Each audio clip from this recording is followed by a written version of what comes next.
icing on the cake would be a win over Auburn tonight, right?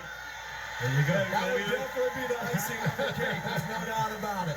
Hey, James, thanks a lot for being with us. Good luck tonight. Always a pleasure to see you. Of course, James's team, Gino, is going to try to benefit from, from this frenzied atmosphere in the whiteout, where they are like a 500 team in whiteout conditions. Well, Reese, it gets so loud during a whiteout that Noah Kane, the Penn State running back, says that the field actually vibrates.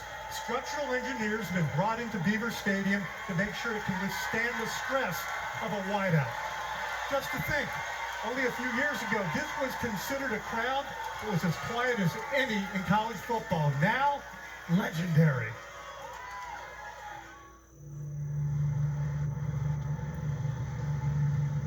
Let's give a big COM 170 welcome to the man who created the whiteout, the legendary Guido D'Elia.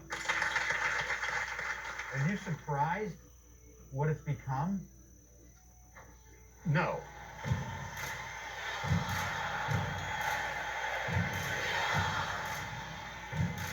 It is really an intimidating thing. There's nothing like the whiteout in Happy Valley. We're second largest stadium in college football, fourth largest stadium in the Western Hemisphere. But the whiteout just takes it to a whole nother level.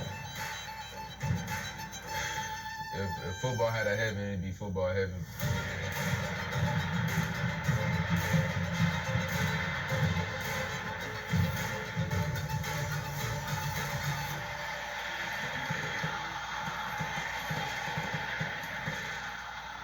17 years ago, then Penn State marketing and branding consultant Guido D'Elia had an idea. As usual, necessity was the mother of his invention. And our fans were quiet, spoiled, jaded. The media called them the quietest 100,000 people in college football. And that's going to be it. They're going to let the clock run down. How do we embolden them? You make it like an army. You act as one. How do we do that? Everyone's got a white shirt. The whiteout made its students-only debut on October 9, 2004, in a loss against Purdue. But the following season against 6th-ranked Ohio State, those students not only made noise, they made an impact. The only time I've ever felt the press box move at Beaver Stadium is during the whiteout. The first time it happened was the Ohio State game in 2005. Smith is hit and sacked. The ball is loose. Tamahali with the hit. I remember Monday morning, the equipment manager from Ohio State calls me. He's been over there for 30 years. He said, Spider, that was the greatest college football atmosphere that I've ever been part of in my career. And they lost. I knew then, I said, wow, we have something special here. But those were just Beaver Stadium baby steps. The real test would come in 2007, when all Penn State fans, not just the students, were asked to wear white to a game. They were nervous going into it that week. Would everybody do it? I couldn't bear to look. I sent a couple of kids to the top of the press box. I said, what's it look like? All white. They asked for a sea of white, and it looks like they all complied. The way they do it with the Zombie Nation song and the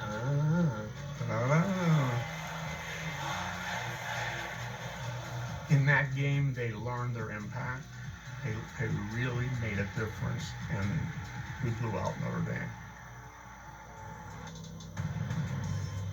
I do think it elevates everybody's play because everybody gets caught up in the energy and the enthusiasm. This is from 45 and blocked. Will score. Obviously, it creates some challenges for the visiting team in terms of communication.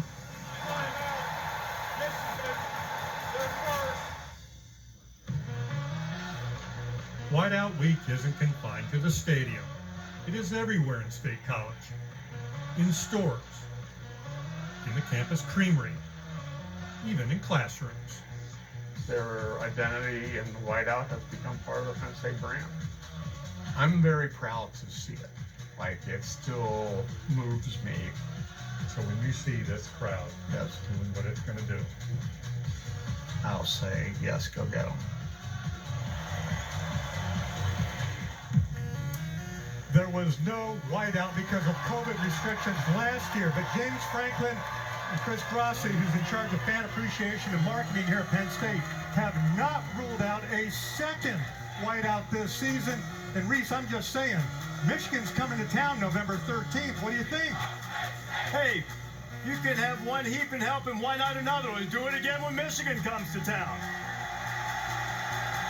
You know what?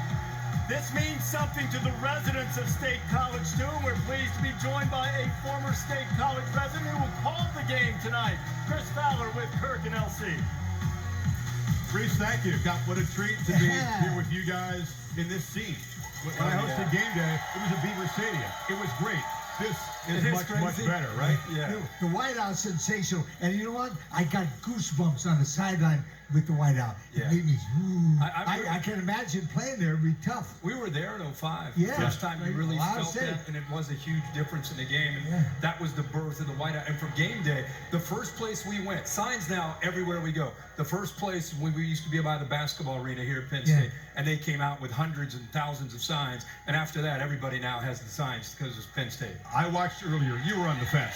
Kirk was right. This is the best annual environment in all of sports. I'm not saying just college football, all of sports. But that was a great setup piece Gino did, because Guido, the creator of all this, he's right. Back when I was here 47 years ago, the first college games I saw ever in my life were at Beaver Stadium. It was a sit-in-your-hands kind of crowd. Yeah. The students taught the regular folks how to be imposing and intimidating, and the whiteout is the reason for that. That's pretty cool. Yeah. Elsie, you coached in some tough places. Yeah. What does anything compare to this when you were coach? No one compares to LSU on a Saturday night in Baton Rouge. Oh, look at people are there all day. All partying, and I tell you, they're really ready. But I took in 1978. I took a real good Indiana team there. Got beat 28-14. Yeah. And it was a crowd that did it. Yeah, crowds are different. LSU, Baton Rouge. Wrong. Hey, that's great. But this is special. Yeah, no offense, but your Indiana teams were not nearly good enough to be invited to be a whiteout opponent. That's right. Had it existed.